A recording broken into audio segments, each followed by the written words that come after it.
My name is Hans Parker, 32 years old, and successful in finance. I never thought my life would flash before my eyes in a hospital bed, unable to move, but fully conscious. The words still echo in my mind. She is not our real daughter. Strange, they said daughter when I am their son. My parents, standing over me, discussing removing life support and claiming my inheritance. They left me to die, but what they never expected was the letter waiting for them, the letter that would change everything. Before I continue, let me know where you are watching from. Hit subscribe and like if you want more stories of justice and redemption. Growing up in the affluent suburbs of Connecticut, I lived what most would consider an ideal American childhood. Thomas and Susan Parker provided me with everything a child could want materially. Our colonial home with its manicured lawn and white picket fence was the picture of suburban perfection.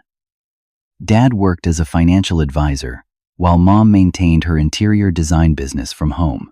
We took annual vacations to Martha's Vineyard, and I attended an elite private school where I excelled academically.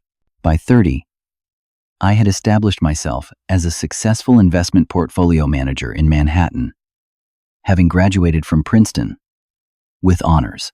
My office overlooked Central Park, and my client list included several minor celebrities and old money families. I had followed in my father's financial footsteps, but had surpassed his success, something he both praised publicly and seemed to resent privately. Looking back, the warning signs about Thomas and Susan were always there. Their obsession with appearances extended beyond our home's perfect facade. Every friendship, every social connection was evaluated for its potential benefit. Money and status weren't just important to them. They were the measuring sticks of human worth. Remember, Hans, my father would say while straightening my tie before social events. In this world, you are what you own. Make sure people see your value. At 29, while searching for my birth certificate for a passport renewal, I discovered adoption papers tucked inside an old safe in our family home. The revelation struck me like a physical blow, not because I had been adopted, but because they had never told me. 30 years of family history suddenly felt like an elaborate performance. When I confronted them, their response was disturbingly cold. "Does it really matter now?" my mother had asked, barely looking up from her design magazine. "We raised you, provided for you. Your biological parents were nobodies who could not afford a child. We gave you everything," my father added, his tone suggesting I was being ungrateful. "Some things are better left in the past, son." Their dismissive attitude only deepened my curiosity about my origins. Who were these nobodies they spoke of? Why was there so little paperwork regarding the adoption? The few documents I found seemed vague, with missing information and signatures. Around this time, I met Sarah Williams at a hospital fundraiser. She worked as an emergency room nurse at New York Presbyterian. And unlike the socialites I typically encountered through my parents' circles, Sarah possessed a genuine warmth that immediately drew me to her. Within 6 months, we were discussing marriage and looking at houses in Connecticut, not far from where I grew up. Thomas and Susan's reaction to Sarah was subtle but telling. They were polite during our dinners together, but would later question her career choice. "Surely she does not plan to continue working those dreadful hours once you are married," my mother commented once. "And that hospital is in such a dangerous neighborhood." Meanwhile, I began noticing strange behaviors from my parents. Hushed phone calls that ended abruptly when I entered the room. Meetings with individuals they never introduced me to. Once, I overheard my father mentioning the Donovan account to someone on the phone, though I knew of no clients by that name in his portfolio. The most significant development came with the news that my grandfather's estate would pass to me on my 33rd birthday, just months away. Grandfather Joseph had been a shrewd investor who had multiplied his modest inheritance into a substantial fortune. He had always shown special attention to me, his only grandchild, and had established a trust fund that would give me full control of nearly $15 million upon turning 33. Your grandfather always believed in you, my father had said when discussing the inheritance, an unusual edge to his voice. More than his own son. Apparently, I decided to plan a family dinner to clear the air about my adoption and hopefully repair what felt like a growing rift between us. I wanted to understand why they had kept this secret and learn whatever they knew about my biological parents. The dinner was scheduled for Friday night. I never made it there. The rain was coming down in sheets as I drove from my Manhattan apartment toward my parents' home in Greenwich. Traffic on the Merritt Parkway had slowed to a crawl. And by 8:30, I was running late for our 9 o'clock dinner. I called my parents to let them know. Just drive carefully, my mother said. The roads are treacherous tonight. Those were the last words I remember before the crash. Headlights coming toward me in my lane. The sickening crunch of metal. The world spinning as my car careened off the road and down an embankment. Then darkness. I awoke to the harsh fluorescent lights of a hospital room and the steady beep of monitoring equipment. Except I could not move. Not my arms, not my legs, not even my eyelids. I tried to speak, to signal that I was conscious, but my body refused to respond. The medical term, I would later learn, was locked-in syndrome, a condition where the patient is conscious but cannot move or communicate due to complete paralysis of nearly all voluntary muscles. For hours, I lay there, trapped in my own body, until I heard the door open and multiple sets of footsteps enter the room. Mr. and Mrs. Parker. I am Dr. Wilson, the neurologist assigned to your son's case. The voice was male, professional, with a slight southern accent. I wish I had better news for you. The MRI shows extensive damage to the brainstem, though higher brain functions appear intact. What does that mean exactly? My father's voice, controlled as always. It means Hans may be conscious and aware, but unable to move or communicate. The condition is called locked-in syndrome. So, he can hear us right now?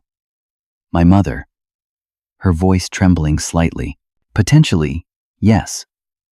We cannot be certain of his level of awareness. There was a pause. Then my father spoke again, his voice noticeably lower. Can we speak privately, Dr. Wilson? Outside the room, I heard footsteps and the door closing. Minutes passed before they returned. The conversation that followed would change everything I thought I knew about my parents. As we discussed, my father began. His voice different now, colder. Hans is not our real son. He was adopted under special circumstances. She is not our real daughter, my mother added, strangely referring to me as female. We fulfilled our obligation by raising him to adulthood. We cannot be expected to care for a vegetable for potentially decades. I understand your position, Dr. Wilson responded, but I must emphasize that Hans may be fully conscious inside that body. And, regardless of adoption status, legally, he is your son, which is why we brought these, my father said. Hans prepared advance directives last year. He was very clear about not wanting extraordinary measures, or to be kept alive by machines, if there was no hope of recovery. There was the sound of papers rustling. This appears to be in order, Dr. Wilson said, though his tone suggested uncertainty. However, given the unusual nature of locked-in syndrome, the ethics committee will need to review this case before any decisions about withdrawing care. How long will that take? My mother asked. A week, perhaps 2. These cases are complex. Meanwhile, my father interjected, what about his personal affairs? There are financial matters that need attention. Hans has significant assets that require management. I suggest consulting with the hospital's patient advocacy office. They can guide you through the legal process of temporary guardianship while he is incapacitated. After they left, I remained alone with the horrifying knowledge that my parents were actively trying to end my life. The advance directives they mentioned had to be forgeries. I had never created such documents. Later that evening, a nurse entered my room. She checked my vitals and adjusted my IV. "Mr. Parker? My name is Jessica. I am going to be your night nurse. I do not know if you can hear me, but I am going to talk to you anyway." She moved around the room efficiently, explaining each procedure as she went. "I noticed something interesting in your brain activity readings earlier. When your parents were speaking, there were significant spikes in your EEG. That suggests you might be hearing and understanding what is happening around you." She leaned closer. "If you can hear me, I want you to know that I am watching out for you. There is something not right about those papers your parents brought in. The date on them seems off, and the signatures do not quite match the ones on your admission forms." Jessica's voice was the first ray of hope in what had become a nightmare. Someone had noticed. Someone was suspicious. Over the next few days, I learned more through overheard conversations. My parents had begun the process of claiming temporary control of my assets. They spoke openly about my life insurance policy when they thought I could not hear them. They discussed selling my Manhattan apartment and liquidating my investment portfolios to cover medical expenses. Most disturbingly, I heard them talking with their lawyer about accelerating access to my grandfather's inheritance, arguing that the circumstances warranted early distribution since I was effectively deceased in their words. I had never felt so helpless, so betrayed. These people, who had raised me, who I had loved despite their flaws, were literally waiting for me to die so they could claim my money, and they were actively working to hasten that death. The hospital ethics committee meeting was scheduled for the following Monday. If they approved withdrawal of care based on the forged directives, I would be dead within days.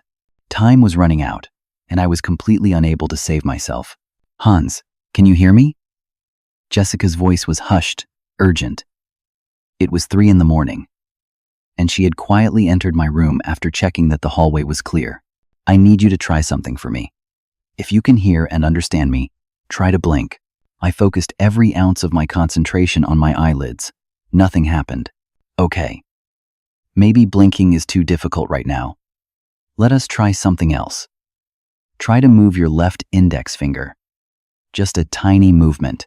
I directed all my mental energy toward that single finger. For several agonizing seconds, nothing happened. Then, almost imperceptibly, I felt it move. Just a millimeter. But it moved. "Yes," Jessica whispered excitedly.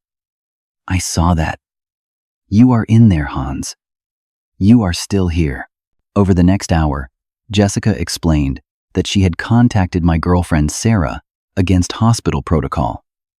"Your parents never mentioned you had a girlfriend. They have not put her on the visitors list.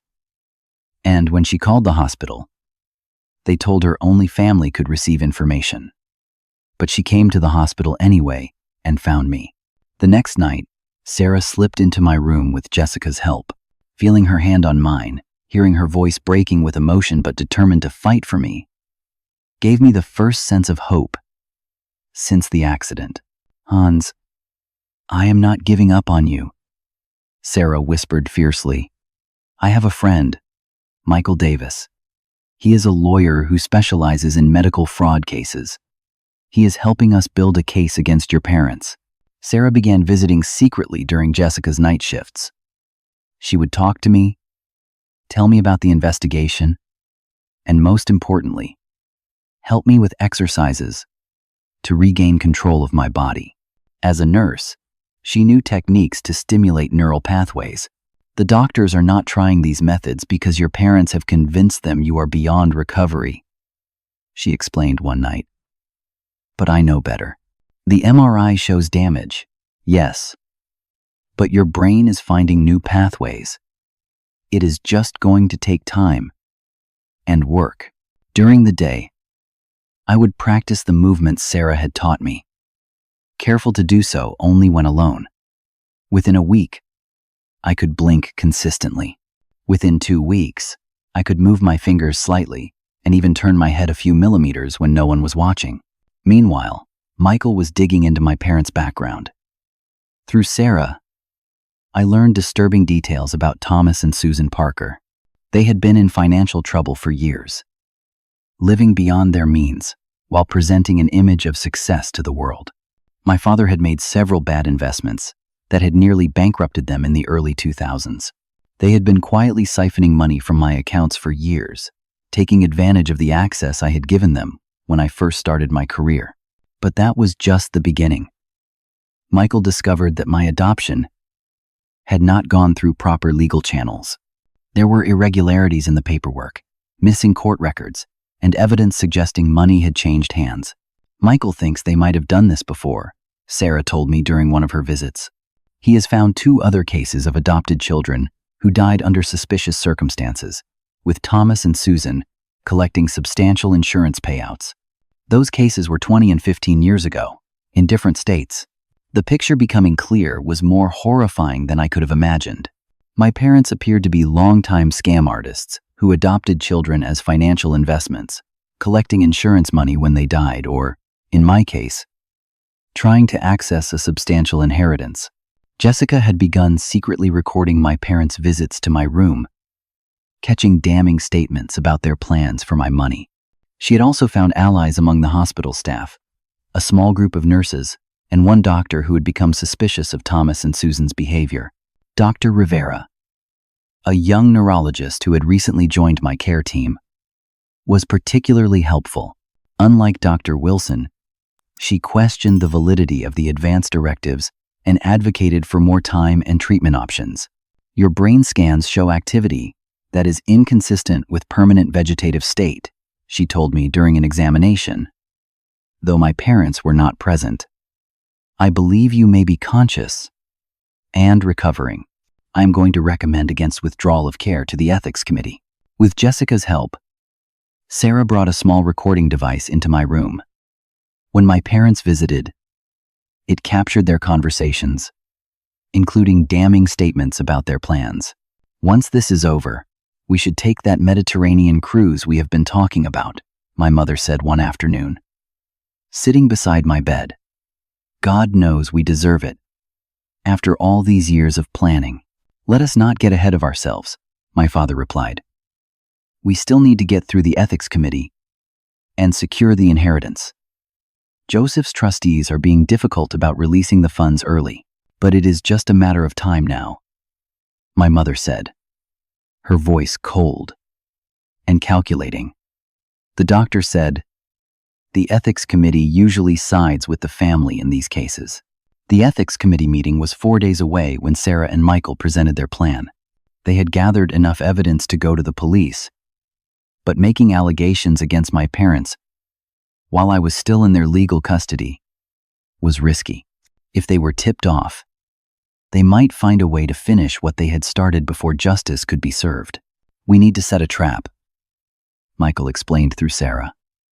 And for that, we need you to continue appearing unresponsive until the right moment. Their plan was bold. Let my parents believe they had won, that the ethics committee had approved withdrawal of care, but instead of actually removing life support, we would stage my death while gathering all the key players and evidence in one place for maximum impact. Dr. Rivera and Jessica were fully on board. Several other hospital staff had joined our conspiracy after seeing the evidence Michael had gathered. Even Dr. Wilson, initially deceived by my parents, had become an ally after reviewing the suspicious advance directives more carefully. The stage was set. The trap was ready. Now, we just needed my parents to walk into it. Hans, we have found something big, Sarah whispered, her eyes wide with shock. It was 2 nights before the ethics committee meeting, and she had slipped into my room with Michael for an urgent update. By now, I could move my head slightly and squeeze her hand in response, though we kept my progress hidden from my parents and most of the hospital staff. Michael pulled up a chair, keeping his voice low. I found irregularities in your adoption papers and started digging deeper. What I discovered island, well, it is beyond anything we imagined. Through his legal contacts and a private investigator, Michael had uncovered my true identity. I was not just any adopted child. I was Alexander Donovan, sole heir to the Donovan shipping fortune. My biological parents, Jonathan and Eleanor Donovan, had died in what was ruled a car accident when I was just 11 months old. The timing and circumstances of their deaths are suspicious, Michael explained. They died just weeks after your grandfather, William Donovan, changed his will to leave everything to you, bypassing some distant relatives who had expected to inherit. According to Michael's investigation, those relatives had likely arranged for Thomas and Susan Parker to adopt me and hide my true identity, paying them to keep me away from the Donovan fortune until I was no longer a threat to their inheritance claims. But something went wrong with their plan, Sarah added. Your grandfather's lawyers were smarter than they anticipated. They set up the trust fund in a way that it would find you when you turned 33, regardless of your name or location. That is why it is coming to you now. Even though you have been living as Hans Parker, the Parkers probably never expected the trust to find you, Michael continued. They thought they would just collect their payment for hiding you, but when the Donovan lawyers located you last year and the inheritance became imminent, they must have realized they could get much more by eliminating you and somehow claiming the money themselves. The car accident suddenly made more sense.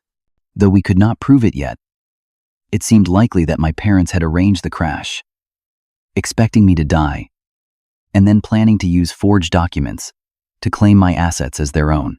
Michael had found more victims beyond the 2 cases he had initially discovered. There appeared to be at least 5 adopted children who had died under suspicious circumstances, with Thomas and Susan collecting insurance money each time. They had operated across 4 different states over 25 years, changing their names slightly each time to avoid detection. They have offshore accounts with millions, Michael said, showing me bank statements on his tablet. We have found evidence of massive insurance fraud going back decades. The FBI is now involved in building a case, but they are waiting for our signal to move. They do not want to tip off your parents before we have you safely away from their control. As I processed this information, I felt an overwhelming mix of emotions. Grief for the biological parents I never knew. Rage at the decades-long deception. Fear about what might have happened if Jessica had not noticed my responsiveness. But most of all, I felt a steely determination to see justice done. Sarah spent hours that night helping me with exercises to strengthen my muscles. My recovery was progressing faster than anyone had expected. I could now move my hands, arms, and even sit up slightly when supported. Speech was still difficult, but I could whisper a few words with great effort. We need you as strong as possible for what is coming, Sarah said, helping me through a series of small movements. Your parents are planning a funeral even while you are still here. They have been calling funeral homes, looking at caskets. It is sickening. The FBI had placed agents in the hospital, disguised as staff.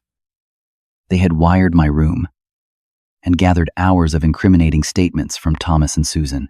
They had also tracked down one of the relatives who had arranged my adoption and hiding, an elderly man named Walter Donovan, who was now willing to testify in exchange for leniency.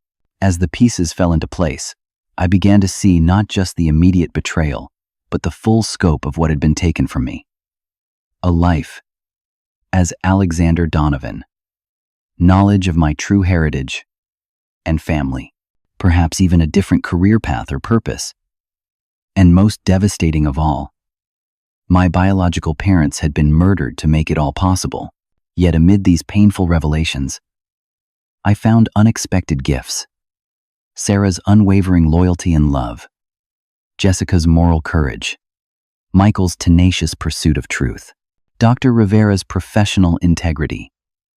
These people had become my true family, bound not by blood or legal documents, but by their choice to stand for justice when it would have been easier to look away. The night before the ethics committee meeting, our allied medical team helped me practice walking a short distance. It was painful and exhausting, but I managed several steps while supported by Sarah and a physical therapist who had joined our conspiracy. "Tomorrow, everything changes," Sarah said, helping me back into bed. "Are you ready?" I squeezed her hand 3 times, our signal for yes. Then I whispered the words I had been practicing, my voice hoarse from disuse. "Ready for justice." The morning of the ethics committee meeting arrived with a somber atmosphere in my hospital room. Sarah had spent the night helping me draft what would become the most important letter of my life. Since my speech was still limited, I dictated it word by word, sometimes having to repeat myself as my voice gave out. The letter began with my true identity. "My name is Alexander Donovan, though I have lived as Hans Parker for 32 years, without knowing who I really was." It continued with a detailed account of everything we had discovered, including evidence of my parents' crimes, the truth about my adoption, and the shocking revelation about my biological parents' deaths. We included copies of bank statements showing offshore accounts, adoption records with irregularities, insurance policies on the other adopted children who had died under suspicious circumstances, and statements from Walter Donovan confirming the conspiracy. This letter is my testimony. The final paragraph read, "If you are reading it, it means that Thomas and Susan Parker believed they had succeeded in their plan to end my life and steal my inheritance. But the truth cannot stay buried forever. Justice may be delayed, but it will not be denied."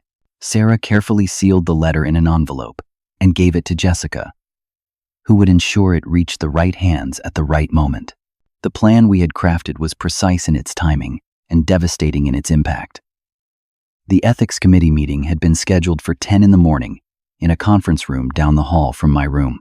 Thomas and Susan would attend, along with Dr. Wilson, Dr. Rivera, the hospital's legal counsel, and several ethics committee members.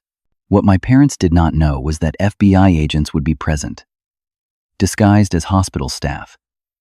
Michael would be there as an observer from the patient advocacy office. And most importantly, I would not be in my room when they came to check on me afterward. "Everything is set," Sarah whispered as she helped me through final stretching exercises hidden from view of the door. "Your parents arrived early. They brought their lawyer and have been talking with the hospital administration."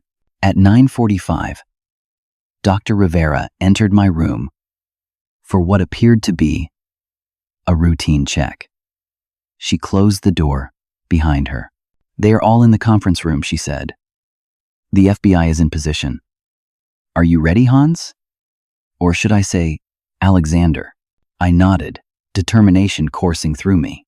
With Sarah's help, I changed from my hospital gown into regular clothes they had brought for me.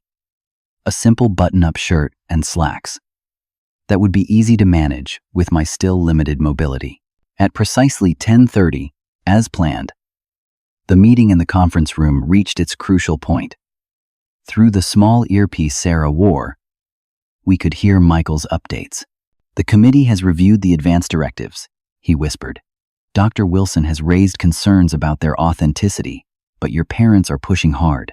Their lawyer is citing legal precedents for family decision-making." 10:45, another update. "Your parents are getting impatient. Your mother just said they have a funeral home appointment at 1 and need this resolved quickly." 11:15. Decision time. The committee chair is about to announce their findings. This was the moment we had been waiting for. According to our plan, the committee would appear to reluctantly approve the withdrawal of care, based on the advance directives. Despite Dr. Rivera's objections, Thomas and Susan would believe they had won. At 11:30, Michael's voice came through the earpiece again. "They are coming to your room now. Get ready." Sarah and Dr. Rivera helped me into a wheelchair and moved me into the adjoining bathroom. A nurse we trusted stood guard outside my room. Jessica waited near the nurse's station with the letter. We heard my parents enter the room with Dr. Wilson. There was a moment of confused silence as they found the bed empty. "Where is he?" My father's voice, sharp with alarm. "They must have taken him for tests," the doctor replied, following our script. "Let me check with the nurses." A minute later, Dr. Wilson returned with Jessica. Mr. and Mrs. Parker, before we proceed with the withdrawal of care, there is some paperwork you need to review and sign. This envelope contains important documents regarding your son's estate. We can look at those later, my father said dismissively.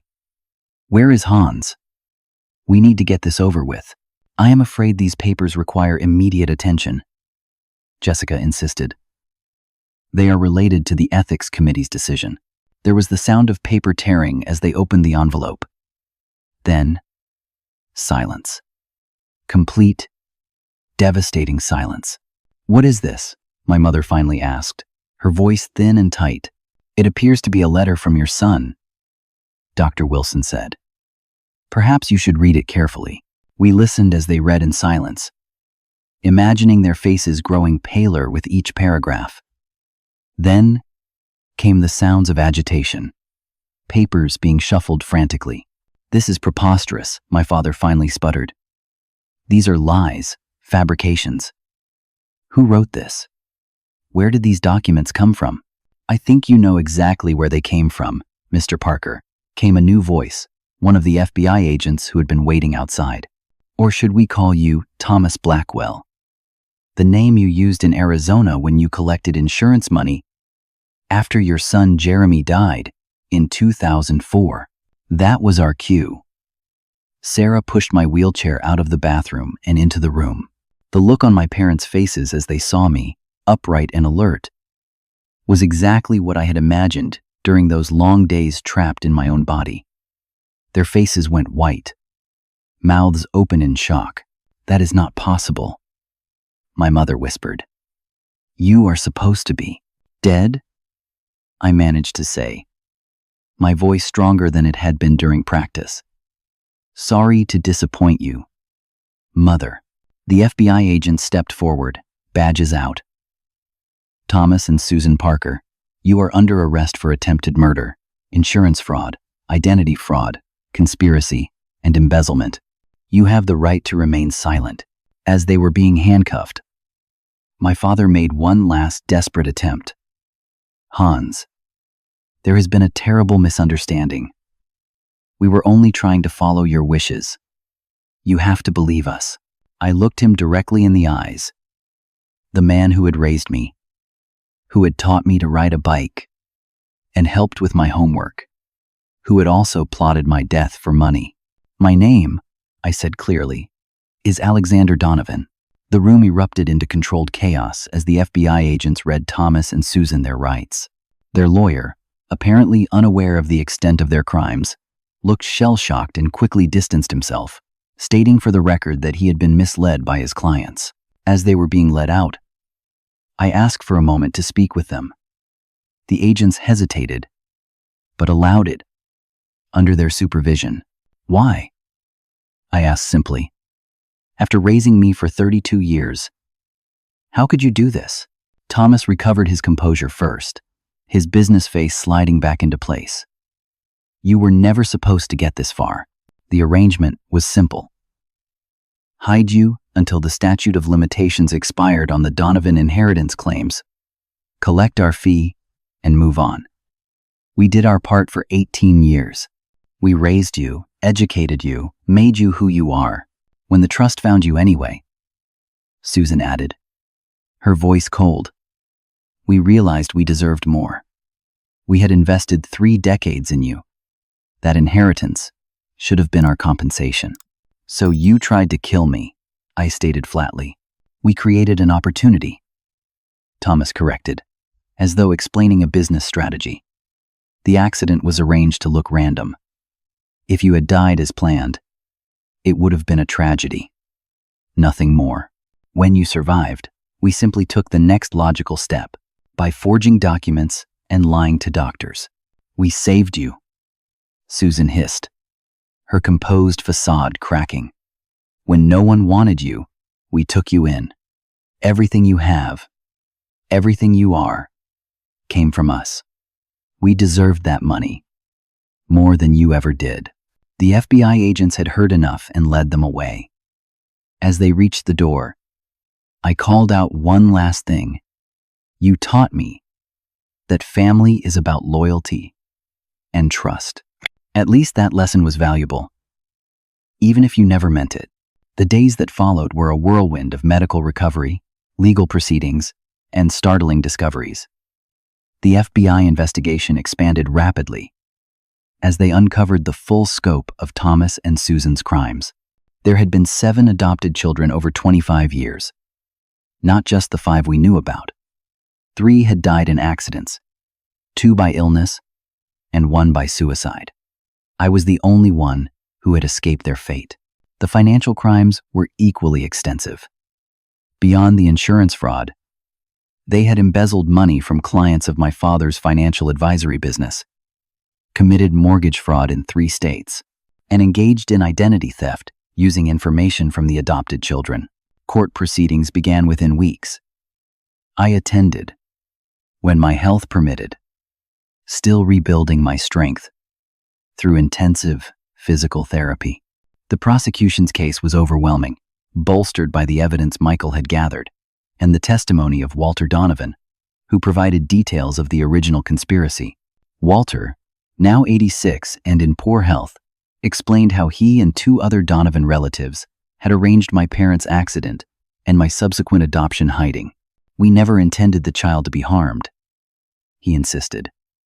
Though the claim rang hollow, the Parkers were paid $200,000 to adopt him and keep him away from the Donovan name. What they did afterward was their own decision. The media coverage was sensational. Adopted son's revenge, inheritance plot, foiled from beyond the grave, read one headline. Parents arrested in decades-long adoption scam, proclaimed another. I declined all interview requests, focusing instead on rebuilding my life and learning about my true heritage. With the help of the Donovan family attorneys, I began the process of reclaiming my birth name and inheritance. The Donovan estate included not just the trust fund I had known about, but extensive business holdings, real estate, and family heirlooms. The family home, a sprawling estate on the Massachusetts coast, had been maintained all these years by caretakers employed by the trust. Meeting distant Donovan relatives proved to be a mixed experience. Some welcomed me warmly, eager to embrace the long-lost heir. Others regarded me with suspicion or barely disguised resentment, seeing me as an interloper. Despite DNA tests confirming my identity, I understood their hesitation. To them, I was a stranger, appearing suddenly to claim a fortune they had hoped might eventually come their way. The most emotional moment came when I visited my biological parents' graves for the first time. Standing before the shared headstone of Jonathan and Eleanor Donovan, I felt a complex mix of grief and connection. These were my true parents, whose lives had been cut short because of greed. I knew their faces only from photographs, their voices and personalities only from stories told by those who had known them. Yet they had loved me enough to ensure my financial security, never imagining that same action would lead to their deaths. I wish I could have known you, I whispered at their gravesite. But I will honor your memory by living well and doing good with what you left me. As the criminal case progressed, Thomas and Susan turned against each other, each trying to blame the other for the worst of their crimes. Their united front collapsed under the weight of the evidence and the prospect of lengthy prison sentences. Thomas claimed Susan had been the mastermind, planning each adoption and subsequent accident with cold precision. Susan insisted Thomas had handled all the financial aspects and had pressured her to participate. In the end, their mutual betrayal only strengthened the case against them. Thomas was sentenced to 45 years for his role in multiple deaths, fraud, and financial crimes. Susan received 38 years. At their ages, 64 and 61 respectively, these were effectively life sentences. The verdict brought a sense of justice but little satisfaction. Nothing could restore the years of deception or bring back my biological parents. Yet, as I watched them being led away in handcuffs, I felt the beginning of closure, a chance to finally build a life based on truth rather than lies. "You did it," Sarah said, squeezing my hand as we left the courthouse after sentencing. It is finally over, but in many ways, it was just beginning. With my health improving daily and the truth now public, I faced the challenge of defining who Alexander Donovan would be, beyond the shadow of Hans Parker and the crimes that had shaped my existence without my knowledge. The journey of healing began in small steps, both literal and figurative. Physical therapy sessions 3 times a week helped me regain my strength and coordination after the accident and weeks of immobility. The locked-in syndrome had caused muscle atrophy, and there were days when the pain of recovery made me question whether it was worth the effort. One more rep, Sarah would encourage during our home sessions. She had taken a leave of absence from the hospital to help with my recovery. You stared down death and won. These exercises are nothing compared to that. She was right, of course. Each small victory, from walking unassisted to regaining fine motor control in my hands, represented not just physical healing but a reclamation of the life that Thomas and Susan had tried to steal from me. The emotional recovery proved more challenging than the physical. Nightmares plagued my sleep, vivid recreations of lying helpless as my parents plotted my death. Trust, once my default position with people, now came hesitantly, if at all. Even with Sarah, who had risked everything to save me, I sometimes found myself questioning motives and searching for hidden agendas. It is normal, my therapist assured me during our weekly sessions. Your entire understanding of family and trust was shattered. Rebuilding that foundation takes time. 6 months after the sentencing, on a crisp autumn evening, at the restored Donovan family estate, I asked Sarah to marry me. We stood on the cliffside terrace, overlooking the Atlantic, the setting sun painting the water in shades of gold and crimson. After everything we have been through, I told her, I know with absolute certainty that you are the family I choose. The family based on love and loyalty, not obligation or convenience. Her yes was immediate and tearful. The simple platinum ring I offered contained no diamonds or flashy stones, just an inscription inside. Truth and trust, the values I now prized above all others.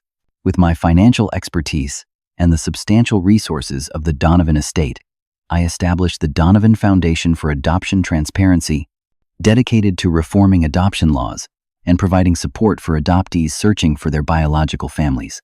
The foundation also created a fund for victims of financial fraud, helping them rebuild their lives after devastating losses.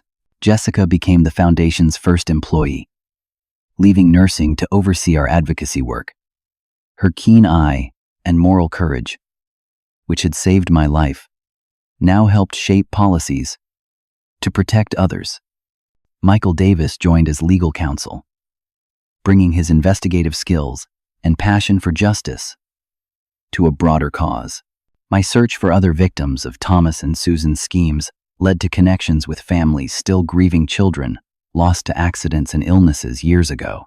Providing them with answers and financial support could not bring back their loved ones, but it offered some measure of closure and vindication.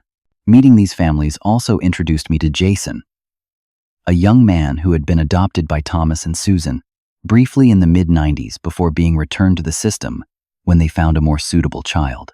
Jason had escaped their lethal plans, but had spent years in foster care afterward, always wondering why he had been rejected. They probably saved your life by giving you up, I told him when we met. Their suitable children were the ones with large insurance policies or inheritance potential. Jason joined our foundation team, bringing first-hand experience of the adoption system's flaws and a computer science background that proved invaluable for creating databases to help match adoptees with biological families. A year after the trial, I made the difficult decision to visit Thomas and Susan in prison. Not for reconciliation, I was far from ready for that, but for closure, and perhaps to understand how people could live such elaborate lies for decades. They were housed in separate federal facilities. I visited Susan first, finding her diminished from the elegant, controlled woman I had known. Prison had aged her rapidly, stripping away the carefully maintained facade she had presented to the world. "I never thought you would come," she said as we sat across from each other in the visitor's room. "Neither did I admitted. "But I have questions only you can answer." "Were there ever genuine feelings?" I asked after a lengthy silence. "In all those years raising me, was any of it real?" Susan looked away, her hands fidgeting with a tissue. "It was not supposed to be a lifetime commitment," she finally said. "The plan was to keep you until you were 18, collect the final payment, and move on. But then you were accepted to Princeton, and your career took off. And suddenly, there was more potential value in maintaining the relationship. So it was always about money." "Not always," she said, a flicker of something like regret crossing her face. "There were moments when you were small, before I remembered what you represented. Your first steps, your school plays. Sometimes I forgot and just felt like a mother. I left feeling oddly empty." Her glimpses of humanity made her crimes seem worse somehow, not better. She had known what it was to care and had chosen calculation instead. Thomas, by contrast, showed no remorse. When I visited him the following week, he sat across from me with the same confident posture he had always maintained, as though his prison uniform were merely an inconvenient costume. "I knew you would come eventually," he said. "You always did like to understand all angles of a situation. That was something I respected about you." "Was any of it true?" I asked him. "Any of the life lessons, the father-son talks, the guidance? All true," he replied without hesitation. "Just not for the reasons you thought. I was grooming you to be successful because your success benefited us. But the advice was sound. I was not wrong about how the world works, Hans. Money and appearance do matter. Look how easily everyone believed us for decades." I left without saying goodbye, his fundamental lack of understanding crystallizing something important for me. Thomas had taught me how the world can work when driven by greed and deception. But that was not how it had to work. Sarah, Jessica, Michael, and countless others had shown me a different path. One based on courage, integrity, and genuine connection. 2 years after the accident, Sarah and I were married in a small ceremony on the Donovan estate. We had decided to make it our permanent home, renovating the old house to suit our needs while honoring its history. The library now displayed photos of my biological parents alongside books that had belonged to generations of Donovans, creating a sense of continuity that had been denied to me for so long. A month after our wedding, Sarah shared news that brought our journey full circle. She was pregnant. We would have the chance to create a family based on truth and love from the very beginning. "What will we tell our child about their grandparents?" Sarah asked as we sat on the terrace one evening, watching the ocean. "The truth," I said after careful consideration. "All of it. When they are old enough to understand. About the Donovans and how they tried to protect me. About Thomas and Susan and the choices they made. And most importantly, about how family is not just who you are born to or who raises you, but who stands beside you when it matters most." Looking back on everything that had happened, I realized that the inheritance Thomas and Susan had coveted so desperately was not the one that mattered most. The true inheritance was the capacity for resilience, for forgiveness without forgetting, for building something meaningful from the wreckage of betrayal. I had lost one family and discovered another, lost an identity and found a truer one. The journey had nearly killed me, but it had also taught me how to truly live, with eyes open to both the darkness and light that exist in human hearts. The worst betrayals, I told a group of adoption rights advocates at a foundation event, can sometimes lead to the greatest clarity. I would never have chosen this path, but having walked it, I can now see what truly matters with perfect vision. What have you learned about trust and family in your life? Have you ever discovered that someone close to you was not who they seemed? Share your stories in the comments below. If this journey of betrayal and redemption resonated with you, please hit the like button and subscribe to hear more stories of justice served. And remember, sometimes the families we choose prove stronger than the ones we are born or adopted into. Thank you for listening to my story.